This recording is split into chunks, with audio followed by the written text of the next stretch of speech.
ॐ ज्ञानसिद्धं तपःसिद्धं सर्वसिद्धं शिवप्रदं स्वयं सिद्धम् अहं वन्दे सिद्धारूढयतीश्वरं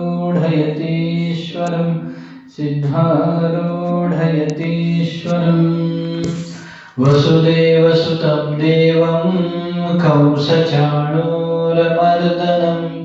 देवकी परमानन्दं कृष्णं वन्दे जगद्गुरुम्। ॐ सहना भवतु सहनौ भुनक्तु सह वीर्यं करवावहै तेजस्विनावधीतमस्तु मा विद्विषावहै। ओम शांति शांति शांति।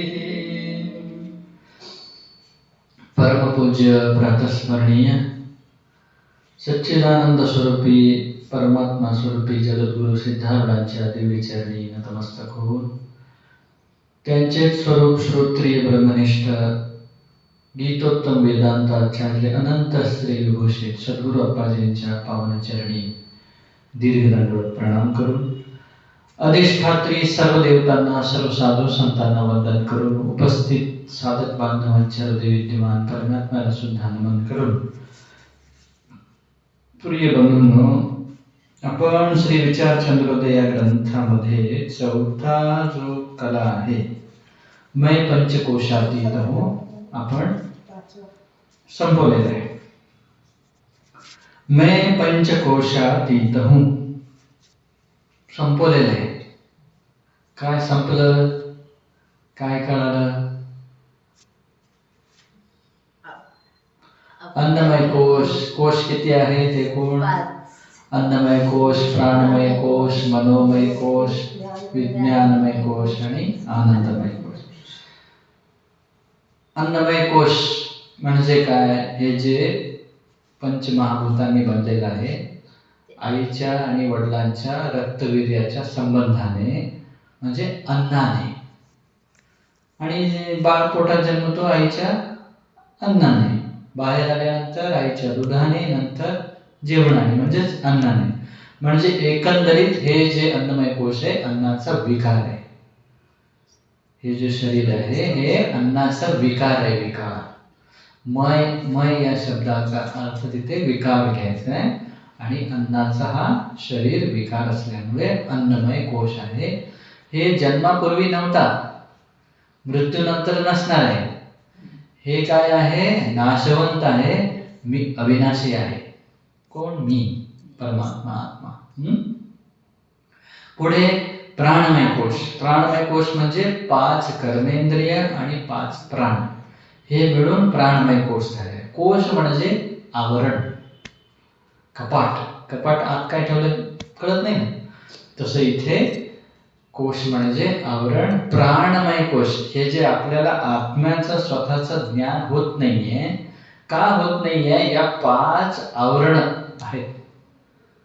जसं ते तुमचं फ्लिपकार्ट याचं त्याचं पॅकेजिंग असतो की नाही, त्याच्यामध्ये किती कवर असतात, आतमध्ये एक, आतमध्ये एक, आतमध्ये एक, तसं या 5 जे आवरण आहेत याच्यामुळे आतला आत्मा, आपलं खरं स्वरूप आत्मा कळत नाहीये। पहिला अन्नमय कोश झाला, दुसरा प्राणमय। प्राणमयमध्ये 5 कर्मेंद्रिय, 5 प्राण मिळून प्राणमय कोश झालेला आहे। प्राणमध्ये प्राण, अपान, समान, उदान, व्यान हे 5 आहेत। ते कुठं राहतात, काय काय करतात, सगळं सांगितलं आपण। प्राण जो आहे हे झोपेत प्राण असतो की नाही? श्वासोच्छ्वास चाललेला असतो, प्राण असतो। मग झोपेमध्ये कोणी तुमच्या परिवाराचा इष्टमित्र आला तर ये म्हणतो का? झोपणार नाही। चोर आला तर हे चोरी करू नको म्हणतो का? नाही। म्हणजे हे जे प्राण आहे हे जड आहे, जड, दगडासारखं आहे, जड आहे, हे जड आहे। मी कसं आहे? मी चैतन्य आहे, मी नेहमी जाणार आहे।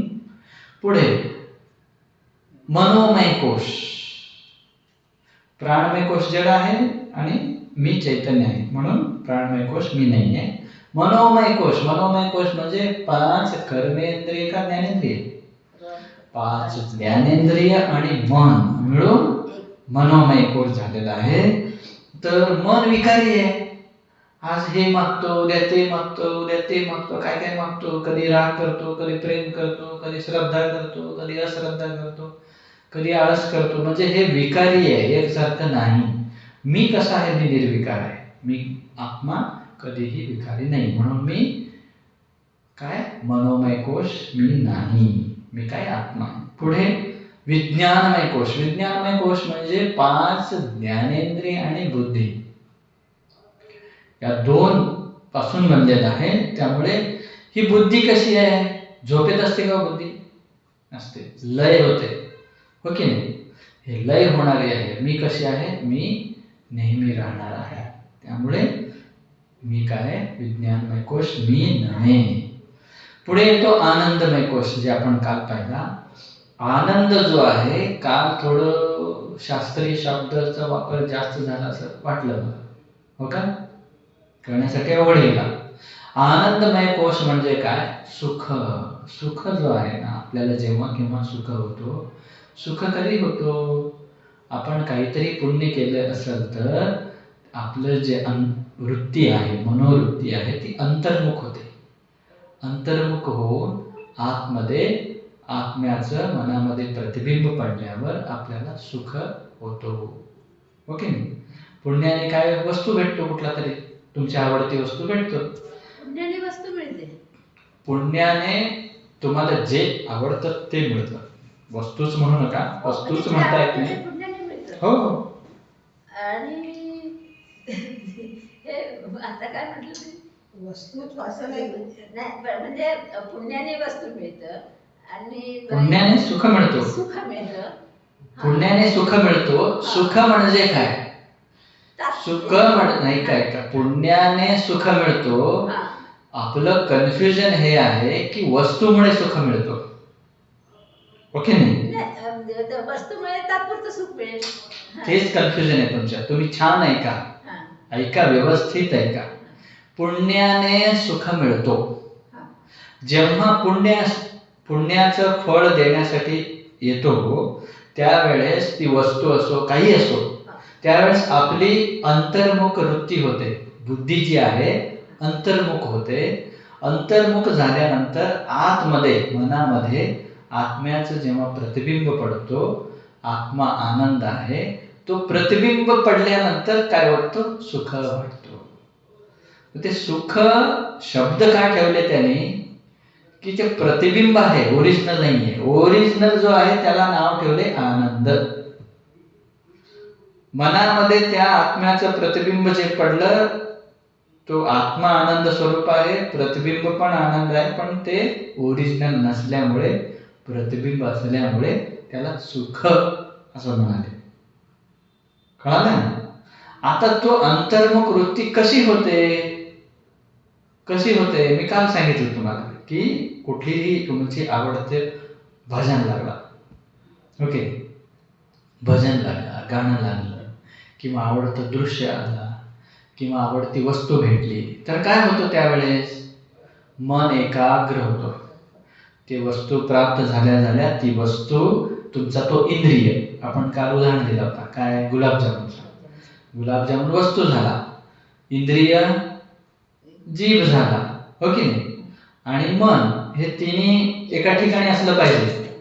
एका ठिकाणी असेल तरच ती बुद्धिवृत्ती आत गेल्यानंतर ते आत्म्याचं प्रतिबिंब पडतो आणि सुख होतं. कन्फ्युजन आपलं काय होतं? गुलाबजामुनमुळे सुख भेटलं. सुख जो आहे तो गुलाबजामुनाचं सुख असो, बाकीचं कशाचं सुख असो, सुख सारखंच आहे का वेगवेगळं आहे? गुलाबजामुनचं सुख वेगळं आहे, ह्याचं सुख वेगळं आहे, असं नाहीये, हो की नाही? पण ते सुख जे आहे ते आत्म्याचं प्रतिबिंब आहे, त्याला नाव सुख दिलेलं आहे. वस्तूमध्ये सुख नाही हे सांगायचं आहे. इथं महत्वाचं काय सांगायचं आहे की सुख कसा होतो, कुठं होतो, कशाचं आहे, हे महत्वाचं आहे. कुठं होतो सुख? मनात होतो. कधी होतो? तुमच्या त्या पुण्यामुळे जे काही कारण आहे पुण्याचं, ते सुख होण्याचं कारण जे काही वस्तू आहे ती भेटल्यानंतर अंतर्मुख होऊन बरोबर आहे? हा. कळालं तर क्लिअर झालं? Okay. म्हणजे वस्तूमुळे सुख नाहीये, आत्म्याचा प्रतिबिंबच सुख आहे. ती बुद्धी वृत्ती अंतर्मुख होऊन ती प्रतिबिंब जाणण्यासाठी ती वस्तू इंद्रिय कारण आहे. त्यामुळे काय, आपण त्या वस्तूमुळे सुख भेटलं वाटतं. तुम्ही पहा, जेवत असता की नाही, आपण जेवत आहे, काहीतरी खात आहे. आता गुलाबजामुनच तुम्ही खात असताना त्याच्यावर तुम्हाला खूप प्रेम आहे. ते खात आहे, ते पाहत नाही तुम्ही अजून एक मिळेल का, म्हणतो की नाही, अजून एक मिळेल का. तुम्ही पान खात आहे, हो की नाही. आता खात असताना त्याचा आनंद घेत नाही, अजून डब्यात आहे, हो की नाही. म्हणजे सांगायचं काय, तिथे त्या वस्तूमुळे सुख नाहीये. वस्तूचा उपभोग करत असताना बुद्धीची वृत्ती अंतर्मुख झाल्यानंतर त्या बुद्धीमध्ये जे आत्म्याचं प्रतिबिंब पडतो, तो प्रतिबिंब जो आहे तो आनंद आहे, त्याला सुख नाव देण्यात आलं. ओरिजिनल जशी गोडी, साखरेची गोडी आहे की नाही, कशाची गोडी आहे, साखरेची गोडी आहे की नाही. ती साखरेची गोडी पदार्थात आली, मग ते पदार्थातली गोडी ही गोडी नव्हे. जिलेबीमध्ये जी गोडी आहे ती जिलेबीची नव्हे, ती कशाची आहे, साखरेची. आपण काय समजलो, हो की नाही. ते गोड असेल तर मग ते त्याच्याने तयार झालेलं पीठ ते गोड लागलं पाहिजे, लागतो का, नाहीये. तसं इथे ती वस्तूमुळे मला सुख भेटलं असं म्हणतो आपण. पैशामुळे सुख भेटला, घरामुळे सुख भेटला, याच्यामुळे सुख भेटला, त्याच्यामुळे सुख भेटला. त्याच्यामुळे सुख नाही का. आता तेच गुलाबजामुन डायबिटीज ज्याला आहे त्याला तो दुःख देतो, हो की नाही. आता जे आपण स्वेटर घातलं, आता सुख देतो, उन्हाळ्यात दुःख देतो. म्हणजे त्या वस्तूत सुख नाही हे पक्क करायचं आहे. सुख सुख सुख वसे तुझ्या कुठे, अंतरी, तुझ्यातच आहे. तूच आहे तुझपाशी, तू जाण्या चुकलासी, जाणण्या चुकला तू. इकडे तिकडे शोधू नको. सुख परमात्मा जे काही आहे इथंच आहे. म्हणून इंग्लिशमध्ये सांगतात ना, after long searches here there, temple, mosque, church, come to that circle where you are started. शोधतो की नाही आपण, मंदिरात देव आहे, चर्चमध्ये देव आहे, मशिदीमध्ये देव आहे, कुठे कुठे देव आहे, शोधतो. अरे कुठून तू सुरू केला होता ना शोधायला, तिथंच आहे, आताच इथंच आहे तो, हो की नाही. तसं तो सुख इथंच आहे, आनंद इथंच आहे, बाहेर नाहीये, वस्तूमध्ये नाहीये. म्हणूनच याला उदाहरण काय, झोप.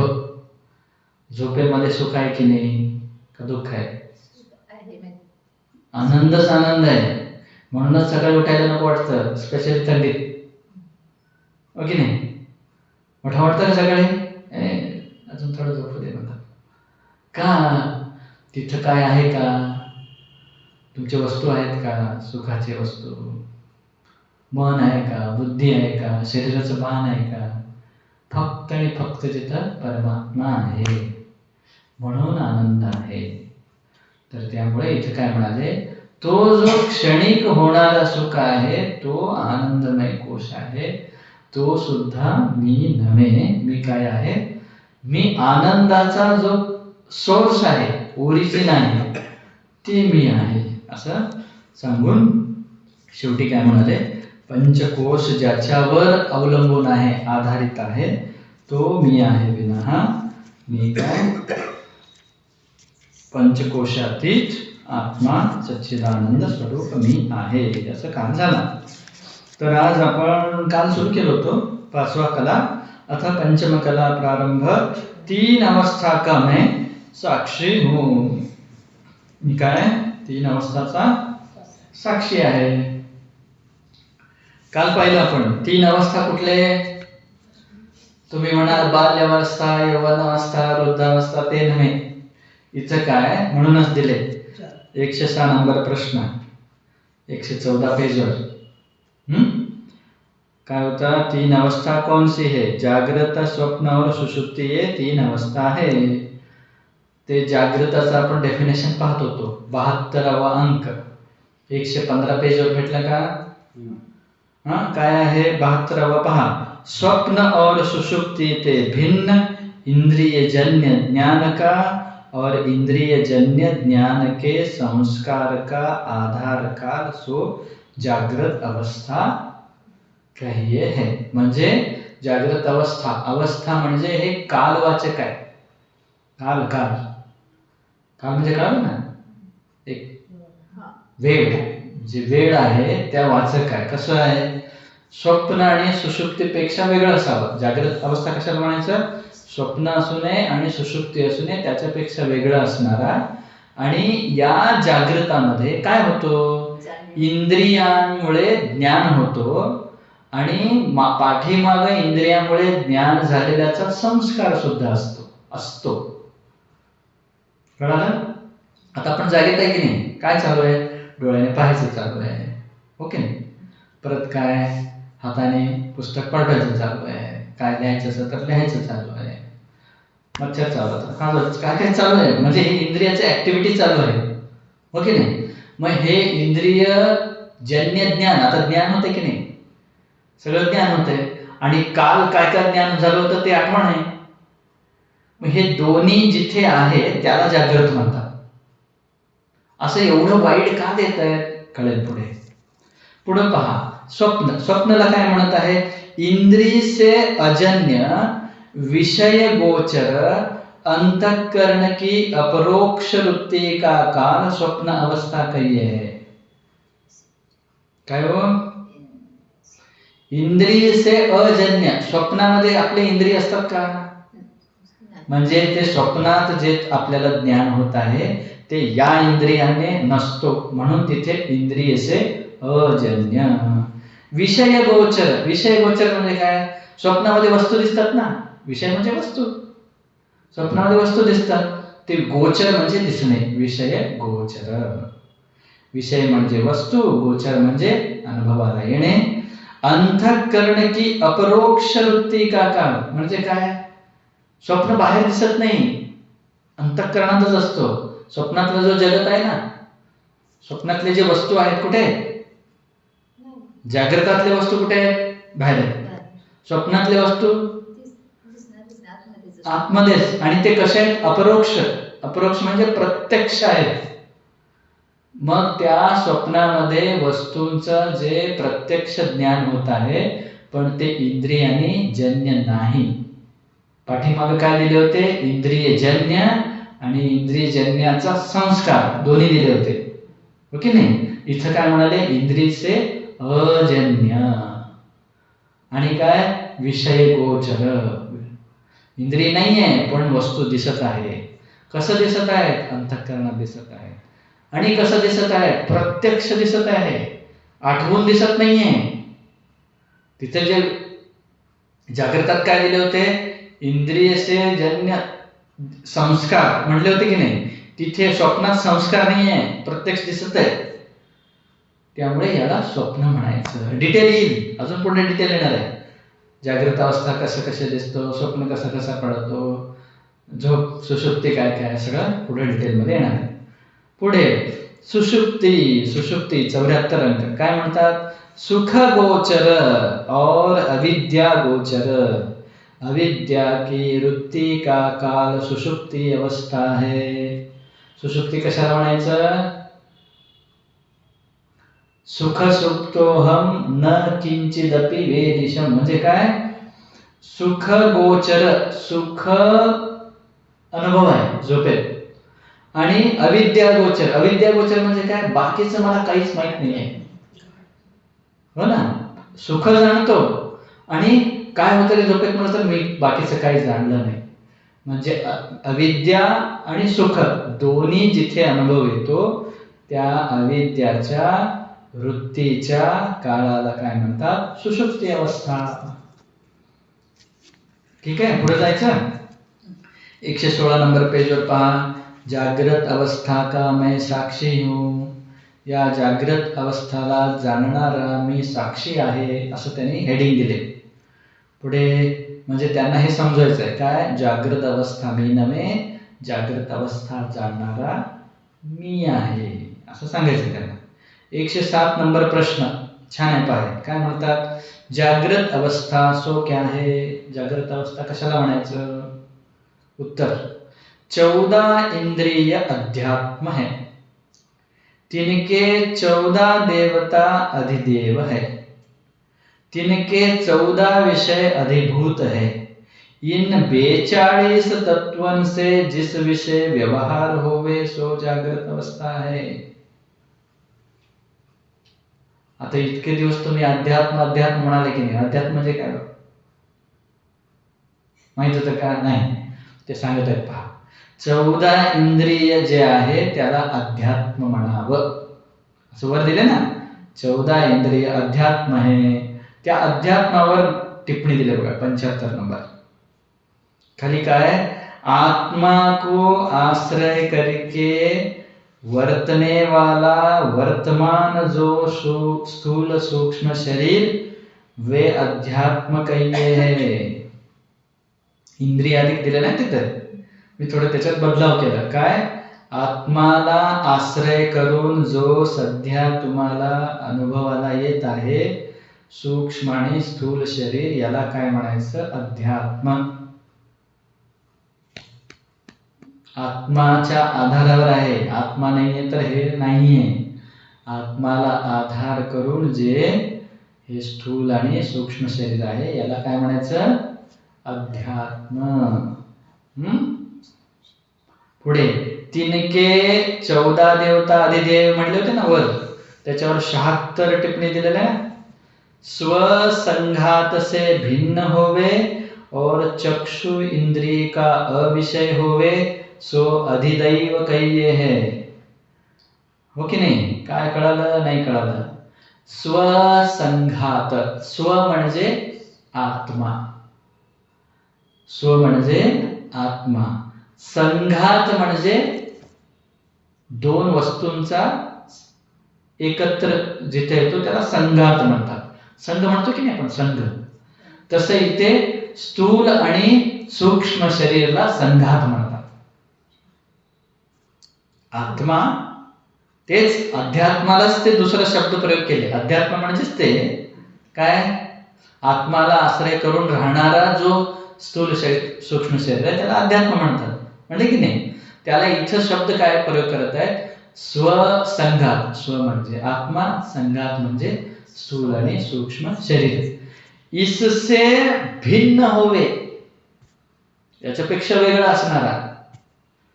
और चक्षु इंद्रिय का विषय होवे, म्हणजे काय, डोळ्याला ते दिसलं पाहिजे. दिसलं नाही पाहिजे म्हणजे अविषय म्हणलेलं आहे. चक्षु इंद्रिय का अविषय होवे सो अधिदैव कहिए है. हे पहा, हे पूर्ण मी त्या शब्दात, शास्त्रीय शब्दात फिरत आहे, त्यामुळे थोडं अवघड जात जाईल तुम्हाला. जात असेल थोडं रिलॅक्स करूया आपण. आपण प्रत्येक मंत्रामध्ये ओम शांती शांती शांती म्हणतो की नाही. कशाला म्हणतो, 3 वेळा का म्हणतो माहित नाही. त्रिताप म्हणून आहे, 3 ताप आहेत म्हणतो की नाही आपण, हो की नाही. आध्यात्मिक ताप, अधिदैविक ताप, अधिभौतिक ताप, हे प्रत्येकाला आहेत. जो जीव आहे ना, प्रत्येक जीवाला हे 3 ताप आहेत. म्हणजे दुःख, ताप म्हणजे दुःख, हो की नाही. आता अध्यात्म म्हणजे काय ते सांगितले. काय, शरीर, स्थूल शरीर सूक्ष्म शरीर, हो की नाही. आता याच्याने जे दुःख होतो ना त्याला काय म्हणतात, आध्यात्मिक दुःख. कसं होतो, रोग, शरीराला रोग आहे, हो की नाही. परत काय लिस्ट दिलेलं त्याने, काय म्हणाले, रोग, तहान, भूक, तहान लागते की नाही या शरीराला, हो की नाही. हो, दुःख आहे की नाही. जेवण भेटलं नाही 1 तास तर कसं होतं, स्थूल शरीराला दुःख आहे. याच्यामुळे जे होणारं दुःख आहे, याच्यामुळे दुःख कोणाला आहे असं म्हणत नाही. म्हणून शास्त्र ऐकत असताना एकाग्रता, कॉन्सन्ट्रेशन लेवल पाहिजे म्हणतो ना. का तर यासाठी दुःख कशाला होतं हे नाही सांगत आहेत ते, दुःख होण्याचे कारण सांगत आहेत. तीन प्रकारचे दुःख आहेत, हो की नाही. शरीराने, आपल्या शरीर आणि मनाने जे होणारं दुःख आहे त्याला आध्यात्मिक दुःख म्हणतात. आपल्या शरीराला होतं की नाही, रोग आपल्या शरीराला येतो, शरीरामुळे रोग आहे ना. शरीरच नाही तर रोग कुठे येणार आहे? येईल का रोग? तुम्हाला शरीरच नाही, रोग येईल का? नाही ना. शरीरच हा रोगाचा आधार आहे, आधार. जसं बसचा आधार असतो की नाही, तसं रोग कशाला येतो? शरीराला, हो की नाही. आधी आणि व्याधी म्हणतात. व्याधी, आधी काय हो माहिती आहे का? आधी कशाला, व्याधी कशाला? व्याधी म्हणजे काय? व्याधी म्हणजे शरीराला. आधी म्हणजे काय? मानसिक. मनाला. म्हणजे शरीराला जे दुःख होतं त्याला व्याधी म्हणा, मनाला जे दुःख होतं त्याला आधी म्हणा, हो की नाही. ते दोन्ही शब्द मिळून आध्यात्मिक दुःख. कळलं? अध्यात्म म्हणजे हे शरीर आणि मन, माझं शरीर आणि मन. कळलं? आता आधी भौतिक घ्या. भौतिक म्हणजे काय?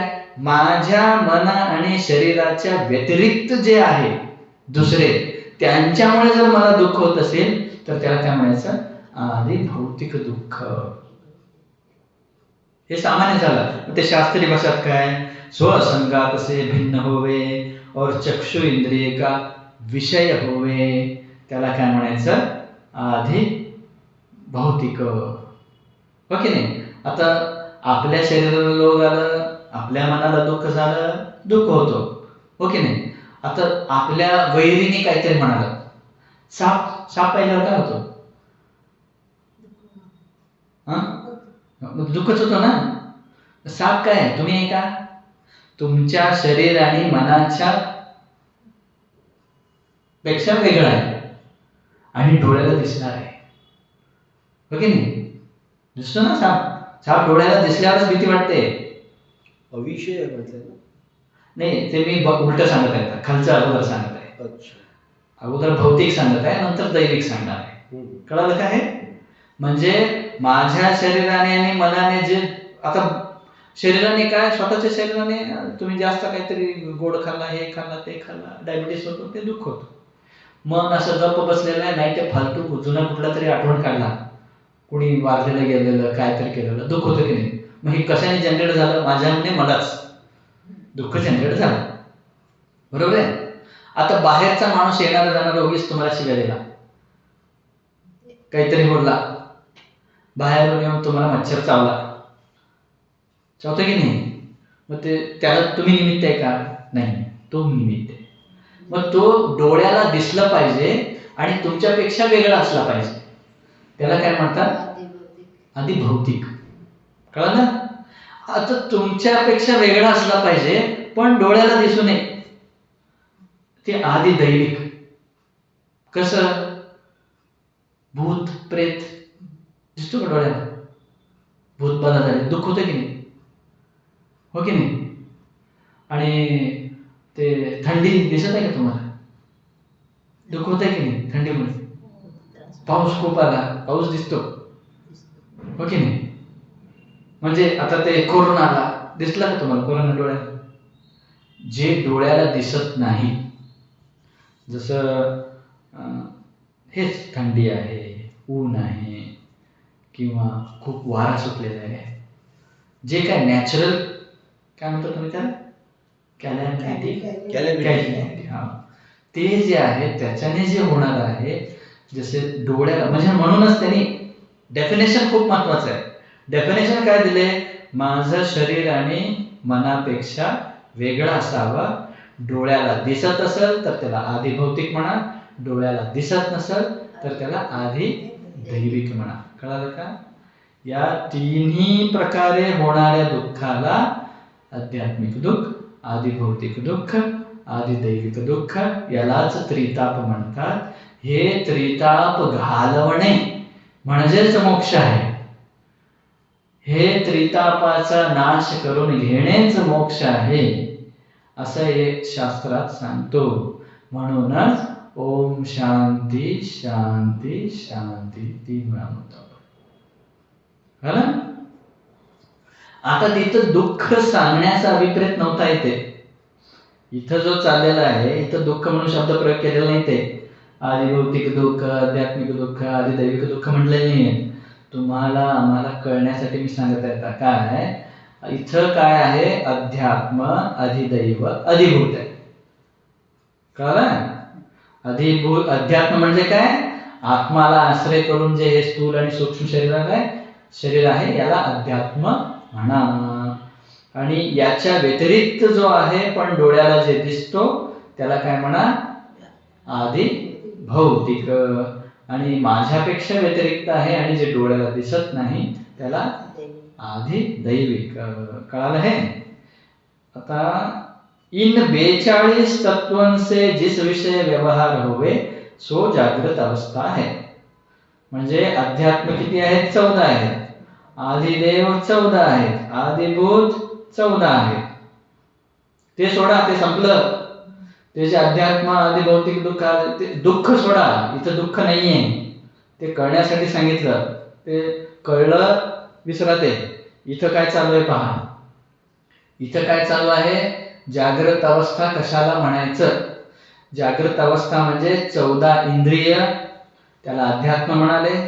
त्या 14 इंद्रियांचे देवता त्याला आदिदेव म्हणाले. आणि त्या 14 इंद्रियांचे विषय त्याला अधिभूत म्हणाले. आणि यांच्या हे जे 42 14 त्रिक 42 तत्वाने जो काही व्यवहार होतो त्याला काय म्हणायचं? जागृत अवस्था. जागृत अवस्थावर 78 टिप्पणी दिलेली आहे. काय म्हणतं ते? यह स्थूल दृष्टि वाले पुरुषन को जानने योग्य जागृत का लक्षण है, तैसे ही स्वप्न सुषुप्ति विषय भी जानना. कळलं? म्हणजे हे सामान्यपणे आम्ही जागृताचं लक्षण केलेलं आहे असं सांगत येते. आता प्रश्न पडतो 14 इंद्रिय कुठले आहेत? हो की नाही? पुढे पहा 108 नंबर प्रश्न. काय म्हणतं? 14 इंद्रिय कौन सी है? ज्ञानेंद्रिय 5, श्रोत्र, त्वचा, चक्षु, जिव्हा, घ्राण. हे क्रमाने पहा. हे पाठ करायचं. काय? ज्ञानेंद्रिय कुठले? श्रोत्र, त्वचा, चक्षु, जिव्हा, घ्राण. श्रोत्रेंद्रिय आकाशाचं आहे. सगळं विसरले तुम्ही. आकाशाचा कुठल्या तत्वाने झालंय हे? आकाशाचा सात्विक गुणामुळे श्रोत्रेंद्रिय झालंय. हो. वायूच्या सात्विक गुणाने त्वचेंद्रिय झालेलं आहे. अग्नीच्या सत्वगुणाने चक्षुंद्रिय झालेले आहे. जिव्हा कशाने? जलाच्या सत्वगुणाने जिव्हा आणि पृथ्वीच्या सत्वगुणाने घ्राण. कळलं? कर्मेंद्रिय कुठले? वाक, पाणी, पाद, उपस्थ, गुद. हे कसं? आकाशाच्या रजोगुणाने वाक, वायूच्या रजोगुणाने पाणी, अग्नीच्या रजोगुणाने पाद, जलाच्या रजोगुणाने उपस्थ आणि पृथ्वीच्या रजोगुणाने गुद. कळालं? पुढे अंतःकरणचारी मन, बुद्धी, चित्त, अहंकार. हो की नाही? हे कशाने झालं? मन, बुद्धी, चित्त, अहंकार. 5 महाभूताच्या मिश्रित सत्वगुणाने. तिथे सिंगल होते की नाही? आकाशाच्या सत्वगुणाने श्रोत्रेंद्रिय. हो की नाही? हे सगळं झालेलं आहे 3ऱ्या कलामध्ये. पुढचं पाठ, मागचं सपाट. पुढे पहा. मन, बुद्धी, चित्त, अहंकार म्हणजे काय? एकूण 14 इंद्रिय कुठले कुठले म्हणाले हो? श्रोत्रेंद्रिय म्हणजे कान, त्वचा, डोळे, जीभ आणि नाक, घ्राणेंद्रिय. पुढे वाक म्हणजे वाणी, पाणी म्हणजे हात, पाद म्हणजे पाय, उपस्थ म्हणजे जननेंद्रिय, गुद म्हणजे बाहेर बाहेर पाडणे. अंतःकरण 4 मन बुद्धी चित्त अहंकार यांना हे 14 इंद्रिय आहेत. यांना 14 इंद्रियांना अध्यात्म म्हटलेलं आहे इथे. बरोबर आहे. पुढे 109 प्रश्न काय, या 14 इंद्रियांचे 14 देवता कोण कोण आहेत हा प्रश्न आहे. पहा, ज्ञानेंद्रिय 5 देवताचे कोण आहेत पहा. श्रोत्र इंद्रिय का देवता दिशा, खाली दिलेला आहे स्टार करून. काय, दिक्पाल. काय हो, दिक्पाल. दिक्पाल कोण आहे?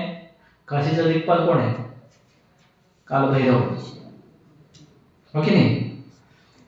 तसं इथं श्रोत्र इंद्रियचा देवता दिक्पाल, त्वचा इंद्रियचा देवता वायू, चक्षु इंद्रियचा देवता सूर्यदेव, वायुदेव, सूर्यदेव हे सगळे ना. पुढे जीवा इंद्रियचा देवता वरुणदेव, घ्राण इंद्रियचा देवता अश्विनी कुमार. कळलं. पुढे जायचं. कर्म इंद्रियाचे 5 देवता कोण कोण आहेत? वाक इंद्रियाचा देवता अग्नी, अग्निदेव. हस्त इंद्रियचा देवता इंद्र, पाद इंद्रियचा देवता वामनजी. हो की नाही, वामनजी पाय ठेवले की नाही पूर्ण पृथ्वीवर. उपस्थ इंद्रियचा देवता प्रजापती, म्हणजे उपस्थ इंद्रिय म्हणजे जननेंद्रिय, त्याच्यामुळे प्रजोत्पत्ती होते म्हणून इथे प्रजापती देवता. गुद इंद्रिय का देवता यम, यम गुद इंद्रिय देवता. पुढे अंतःकरण चारिके देवता. अंतःकरण म्हणजे काय, खाली दिलेलं आहे 79 वर. अंतर इंद्रिय रूप अंतःकरण, म्हणजे हे जे वरचे होते ते बाह्य इंद्रिय झाले. अंतःकरण म्हणजे आतलं इंद्रिय. मन इंद्रियाचा देवता कोण आहे? चंद्रमा. बुद्धी इंद्रियाचा देवता कोण आहे? ब्रह्मा. चित्त इंद्रियाचा देवता कोण आहे? वासुदेव. अहंकार इंद्रियाचा देवता कोण आहे? रुद्र, म्हणजे शिव, शिवा रुद्र आहेत ना. ये 14 देवता आधी देव है. कळलं का हो? कोण कोण कुठला कुठला देवता आहे? हो की नाही. मन चांगलं राहत नाही, तुमचं चंद्र बिघडलेला आहे. बुद्धी चांगलं नाही, ब्रह्मदेवाला प्रसन्न करा. चित्त आठवण येत नाही, वासुदेवाला भजन करा. स्मरणशक्ती येत नाही, वासुदेवाला भजन करा. अहंकार जास्त आहे, शिवाचं उपासना करा. कळलं काय? पुढे 110 नंबर प्रश्न काय म्हणतो, 14 इंद्रिय के 14 विषय कौन से है? 14 इंद्रियाचे तो कोण आहेत विषय? विषय म्हणजे काय, जे ग्रहण करतो आपण. डोळे पाहावं लागेल ना, काय पाहतो? संगीत पाहतो का डोळे? हा, कान ऐकतो, बरोबर नाही. डोळे नाही, डोळे काय पाहतो?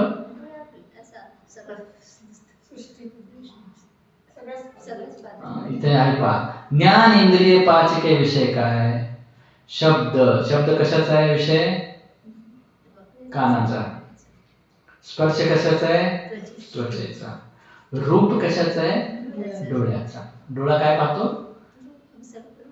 हा, रूप पाहतो, रूप. हे शब्द पाहिजे होतं मगाशी. जीभ काय करतो? रस. आणि घ्राण इंद्रिय काय? गंध. पुढे कर्मेंद्रिय मध्ये वाक काय करतो? वचन बोलतो, हो की नाही. हात काय करतो? आदान प्रदान. पाय काय करतो? गमनागमन. जननेंद्रिय रतिभोग आणि गुदद्वार मलत्याग, हो की नाही. पुढे अंतःकरणाचे 4 विषय, संकल्प विकल्प. दुसरा निश्चय, निश्चय कोण करतो? बुद्धी. चिंतन चित्त आणि अहंपणा अहंकार. कळलं हे? आता इथं 80 नंबर टिप्पणी दिली आहे, संकल्प विकल्प. मिळालं? काय म्हटलेलं तिथे? आता मला हे पहा, इकडे लक्ष द्या. डोळे काय पाहतो? रूप पाहतो. म्हणजे रूप हे विषय झालं, बरोबर आहे, आणि हे शब्द विषय झाला, बरोबर आहे. त्वचाला स्पर्श विषय झाला, हो की नाही. स्पर्श विषयाने झाला, स्पर्श ज्या वस्तूचा होतो तो वस्तू विषय झाला, सूक्ष्म. त्यासाठी सांगत आहे तिथे काय, 80 पहा, मन का संकल्प विकल्प विषय नहीं, किंतु जिस वस्तु का संकल्प होवे सो वस्तु विषय है, तैसे ही बुद्धि चित्त अहंकार और कर्म इंद्रिय विषय भी जानना. काय म्हणतात ते, संकल्प विषय, संकल्प विकल्प हे मनाचं स्वरूप आहे, हो की नाही हो, विषय नाही आहे. पण इथं अर्थ काय घ्यायचा आहे, ज्या वस्तूचा संकल्प विकल्प करतो तो विषय माना, ज्या वस्तूचा आपण निश्चय करतो तो वस्तू विषय, ज्या वस्तूचं चिंतन करतो ते चित्तचा विषय, आणि ज्या वस्तूचा अहंकार करतो तो वस्तू त्या अहंकाराला विषय. कळलं का, कवरून चाललंय सगळं. नंतर उद्या विचारलं माहिती नाही कळालं तर बस आहे. पुढे जाऊ, पुढे जाऊ. आता इथे इथे थोडं स्पष्ट होईल आपल्याला. 111 नंबर प्रश्न काय म्हणतो पहा, अध्यात्म अधिदैव अधिभूत ये तीन मिलके क्या कहिए. हे जे आत्ता एवढं सांगितलं ना, ते 14 हे 14 हे 14, यांना सगळ्यांना म्हणून काय म्हणतात, अध्यात्म आदि 3 पुट यानी आकार मिलके त्रिपुटी कहिए है. त्रिपुटी म्हणतात त्यांना, 14 त्रिपुटी. 112 प्रश्न काय, 14 त्रिपुटी किस रीति से जानना. आता त्याने ते कॉम्बिनेशन करू लागले काय, तो ज्ञानेंद्रिय, कर्मेंद्रिय आणि अंतःकरण यांचे देवता आणि त्यांचे विषय, ते तिन्ही कॉम्बिनेशन करून लिहिलेत पाहिजे. पहा अगोदर काय लिहिले त्यांनी, ज्ञान इंद्रियांकी त्रिपुटी, इंद्रिय देवता विषय लिहिलेत का. त्याच्या खाली काय लिहिले, इंद्रिय म्हणजेच अध्यात्म, देवता म्हणजे अधिदैव, विषय म्हणजे अधिभूत. आता हे तीन तीन जे आहेत ना त्याला त्रिपुटी म्हणतात.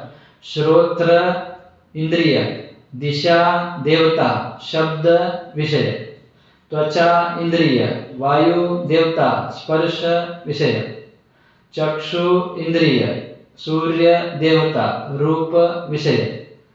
कळत आहे.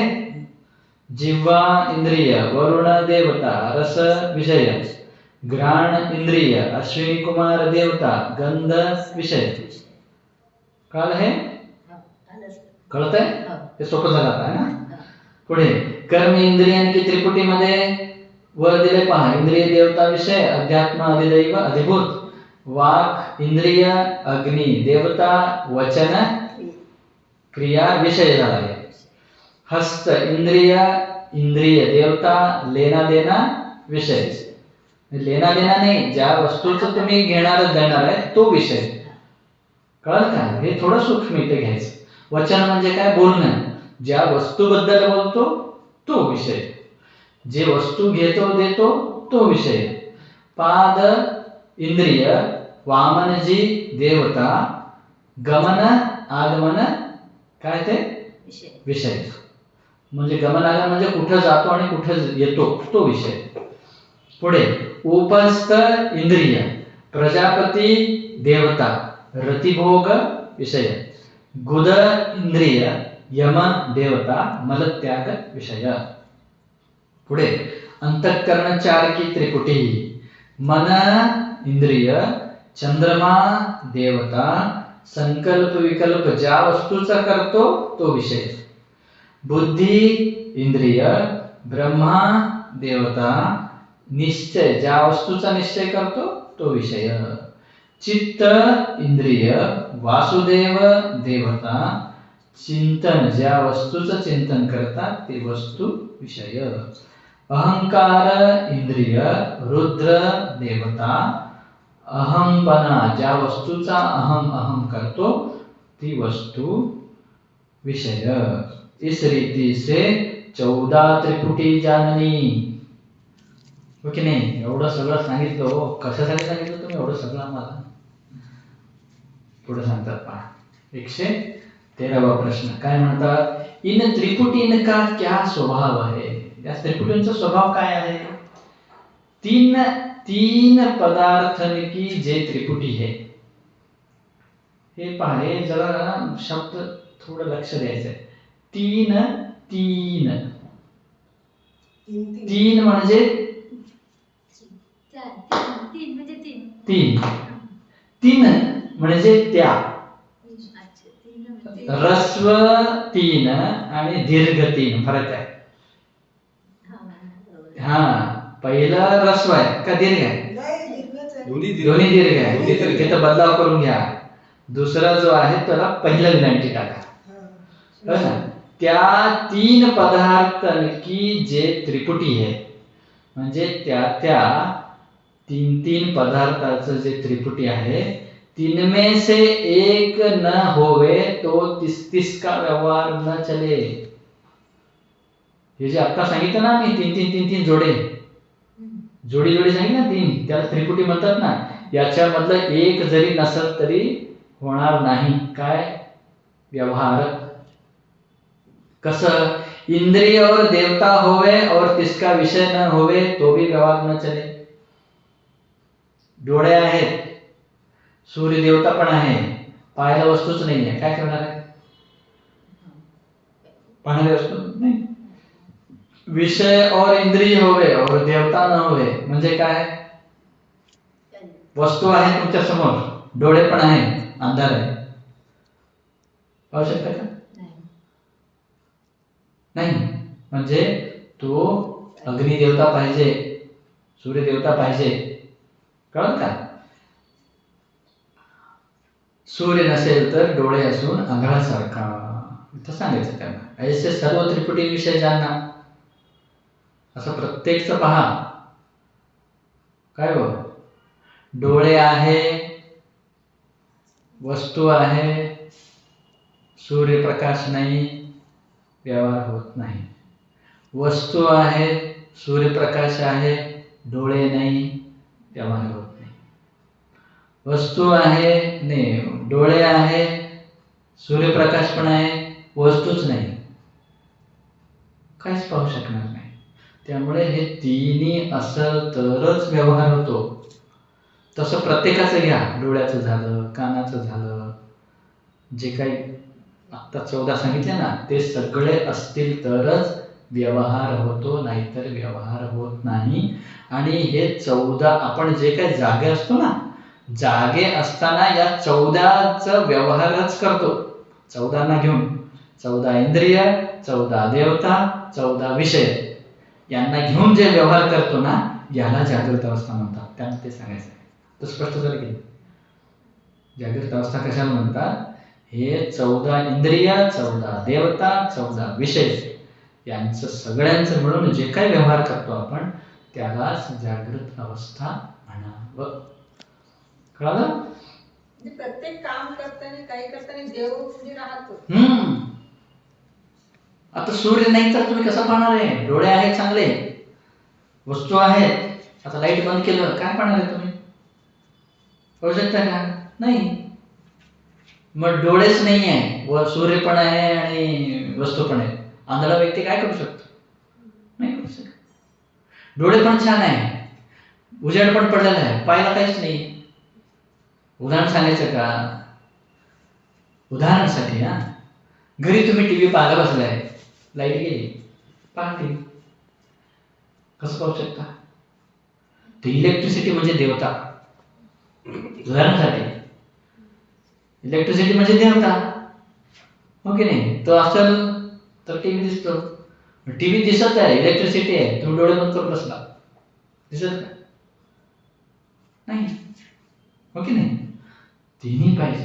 म्हणजे आपल्याला व्यवहारासाठी तिन्ही. हा, तिन्ही असेल तरच व्यवहार होतो, नाहीतर व्यवहार होत नाही.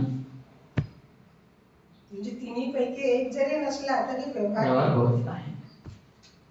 पाहायचं व्यवहार तिन्ही असायला पाहिजे, पकडायचा व्यवहार तिन्ही असला पाहिजे, चालायचा व्यवहार तिन्ही असला पाहिजे. मग त्याच्यात सगळ्यात त्याच्यात तो परमार्थ राहतो. ते आहे म्हणून सगळं चाललंय हो. तेच नाही म्हणजे काय चालू आहे. त्याच्यामुळेच सगळं. हो. पुढे जायचं. आता हे सगळं तुम्ही सांगितलं की हे त्रिपुटींविषयी जे व्यवहार होत असं तुम्ही बोलता. 114वा प्रश्न पहा. मेरा क्या स्वभाव है यह कैसे जानना. होय हो, हे शरीराचा स्वभाव आहे म्हणतात तुम्ही. माझा आत्माचा स्वभाव काय आहे. त्रिपुटी पूर्ण होवे तिसको भी मैं जानता हूँ, त्रिपुटी अपूर्ण होवे तिसको भी मैं जानता हूँ, तैसे त्रिपुटी से व्यवहार चले तिसको भी मैं जानता हूँ और व्यवहार न चले तिसको भी मैं जानता हूँ, ऐसा मेरा स्वभाव है यह जानना. म्हणजे काय. म्हणजे हे सगळं हा आहे तर ते मी सगळं जाणतो. त्रिपुटी म्हणजे पाहायला वस्तू पण आहे, जाणतो की नाही. डोळे दिसत आहेत, सूर्य देवता आहे, जाणतो. हे नाहीये तरी जाणतो. मग ते जाणणारा मी आहे. मी हे डोळे पण नाही, तो वस्तू पण नाही, तो प्रकाश पण नाही. तिन्ही मी नाही आहे. मी या तिन्हींना जाणणारा मी आहे. कळलं. आत्मा.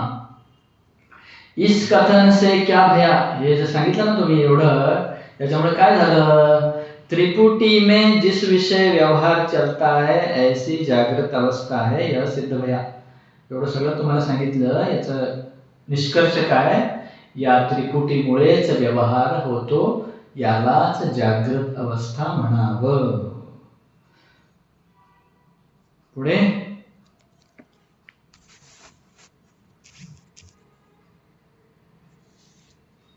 पुढचा प्रश्न घेऊ. 116 प्रश्न काय म्हणतो पहा. जागृत अवस्था विषय जीव का स्थान वाचा भोग शक्ति गुण और जागृत के अभिमान से तिस जीव का नाम क्या है. खूप छान आहे पहा. हे लक्षात ठेवण्यासारखं आहे. का पुढे येणार आहे हे सगळं. काय जागृत अवस्थाचा कुठं राहतो. जागृत अवस्था मी जागा आहे कसं कळतो. कुठं राहतो पूर्ण शरीरामध्ये, पण हा जागा आहे कसं कळतो. नेत्रस्थान आहे. डोळा उघडल्यामध्ये जागा आहे, हो की नाही. तर नेत्रस्थान है 81 वर दिले पहा. काय. यद्यपि जागृत विषय इस चिदाभास रूप जीव की नख से लेके शिखा पर्यंत सारे देह विषय व्याप्ति है, तथापि मुख्यता करके सो नेत्र विषय रहता है, याते ताका नेत्र स्थान कहिए. म्हणजे जागृत अवस्थामध्ये कुठं असतो आपण. सर्व शरीरभर असतो, पण मुख्य कुठं.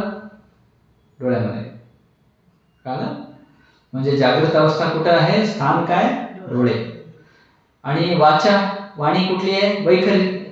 जागा आहे कुठली. वाणी आहे. तोंडाने बोलतो ना. वैखरी म्हणजे दुसऱ्यांना ऐकू येतो ती वैखरी. स्पष्ट ऐकू येणे. ठीक आहे. आता याच्यात विशेष जर पाहायचं झालं ना तर आवाज कुठून येतो. स्थान आहेत ते काय काय. तालू कंठ नाभी हृदय दंत ओष्ठ नासिका जिव्हा असे एकूण 8 जागा आहेत.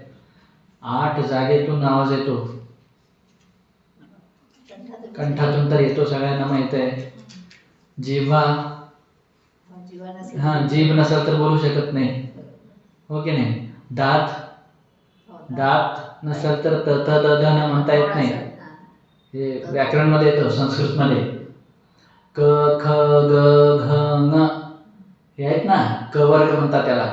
क ख ग घ न हे कंठातून येतो.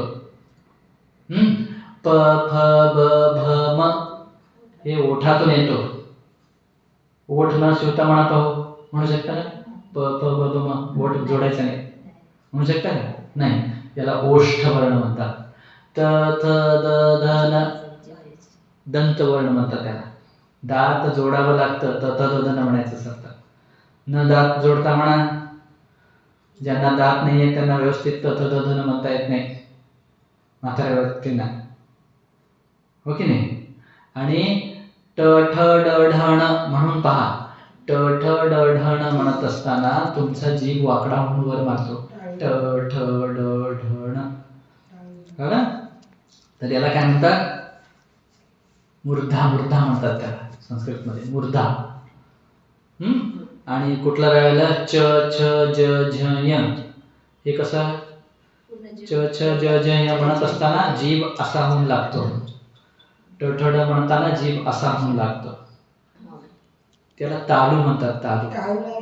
हा. च छ ज झ य हे जे आहेत हे तालव्य अक्षर आहेत, तालू पासून निघणारे.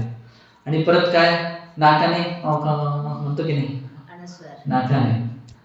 नासिका म्हणतात त्याला, नासिका. ठीक आहे. असे एकूण एवढे स्थान आहे. या स्थानातून येणारं जो वाचा आहे ना, हे वैखरी वाचा आहे, दुसऱ्याला ऐकू येणार. म्हणजे जागृत अवस्थामध्ये आपण बोलतो ते दुसऱ्याला ऐकू येतो, झोपेत बोलतो ते कोणाला ऐकू येतं का? नाही ना. हे भोग कसा आहे जागृत अवस्थामध्ये? स्थूल भोग आहे. स्थूल भोग. स्थूल म्हणजे काय? ठोस, डोळ्यात दिसणारा. हो की नाही? स्वप्नामध्ये पण तुम्ही जेवत आहे, जागरणात पण तुम्ही जेवता. जागरणात जेवण कसं आहे? स्थूल, डोळ्याला दिसतो, घेता, जेवता. सूक्ष्म मध्ये तसं नाही आहे. ते तिथंच तयार झालं, तिथंच खाल्लं, तिकडे गेलं, कोणाला कळत नाही. स्थूल भोग. पुढे शक्ती, क्रियाशक्ती. जागृत मध्ये काय करतो आपण? काम करतो की नाही? इथे क्रियाशक्ती असते, स्वप्नामध्ये ज्ञानशक्ती असते. कळलं? पुढे गुण. याच्यामध्ये गुण काय? रजोगुण आहे. रजोगुण म्हणजे काम करणे, रजोगुण. आणि शेवटी जागृत अवस्थाचा अभिमानी, जो जागृत अवस्थाचा अभिमानी आहे ना, त्याला एक नाव आहे, विश्व. जागृत अवस्थाच्या अभिमानी जीवाला नाव दिले विश्व. स्वप्नाच्या अभिमानी देवता तेजस. सुषुप्तीचा अभिमानी देवता नाही, जीव. काय? जागृत अवस्थाचा अभिमानी जीवाला नाव काय? विश्व. स्वप्नाला अभिमानी जीवचं नाव तेजस. आणि सुषुप्तीचा अभिमानी जीवाला नाव प्राज्ञ. पुढे येणार आहे. कळालं का हे? आता हे संपून टाकू जागृत अवस्था. शेवटचा प्रश्न आहे 117वा प्रश्न. काय म्हणतो? जागृत अवस्था के कहने से क्या सिद्ध भया? एवढं सगळं तुम्ही सांगितला जागृत अवस्था, काय सिद्ध झालं? यह जागृत अवस्था होवे तिसको भी मैं जानता हूँ, और स्वप्न सुषुप्ति विषय न होवे तब तिसके अभाव को भी मैं जानता हूँ. याते जागृत अवस्था मैं नहीं और मेरा नहीं, यह स्थूल देह की है. मैं इसका जानने हारा साक्षी घट साक्षी की न्याय इससे न्यारा हूँ. इस रीति से जागृत अवस्था का मैं साक्षी हूँ. कळलं का? मी आता जागा आहे हे पण कळतं, आणि स्वप्नामध्ये झोपेमध्ये मी जागा नाहीये हे पण कळतं. म्हणजे जे दोन्हीला आहे नाही, जागृत अवस्था आहे, जागृत नाहीये, हे दोन्ही ज्याला कळतं तो मी आहे. जागृत अवस्थाचा साक्षी मी आहे. कळलं? ओम पूर्णमदः पूर्णमिदं पूर्णात् पूर्णमुदच्यते पूर्णस्य पूर्णमादाय पूर्णमेवावशिष्यते. ओम शांति शांति शांति. सद्गुरुनाथ महाराज की जय.